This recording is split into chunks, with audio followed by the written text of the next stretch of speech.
कौन हड़प करके बैठा हुआ है? वक्फ बोर्ड लेकर के बैठा हुआ है। देवबंद जमात का मतलब समझते हैं क्या है? आप जिस देव की पूजा करते हैं उसको बंद करना। अच्छा, देवबंद यही मतलब ही निकलता है। आप जिस देव की पूजा करते हैं उसको बंद करना। इस्लाम की 4 स्ट्रैटेजी है, जो बात नेहरू जी भी जानते थे, गांधी जी भी जानते थे, इंदिरा गांधी जी भी जानती थी।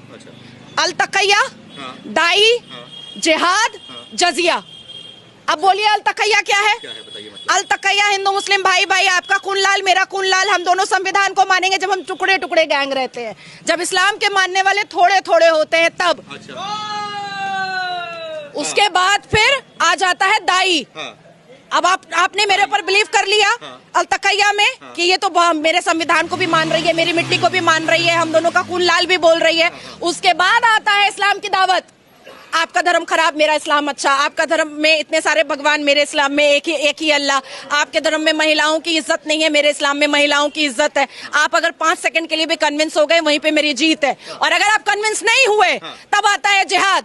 निकालो तलवार और बोलो सुमित को कि गला सरतन से जुदा, सरतन से जुदा, वही होगा। उसके बाद आता है जजिया कि सनातनियों के घर से अगर एक गला कट गया, फिर भी घर वाले नहीं माने और इस्लाम कबूल नहीं किए, तब आएगा जजिया कि तुम हमको संपत्ति दो, प्रॉपर्टी दो, बहू दो, बेटी दो, सब कुछ दे दो, तभी हम तुमको माफ करेंगे, नहीं तो नहीं माफ करेंगे। ये मतलब होता है। हाँ, ये 4 स्ट्रैटेजी है इस्लाम वालों की, और ये 4 पर चल रहे हैं, चलते आ रहे हैं।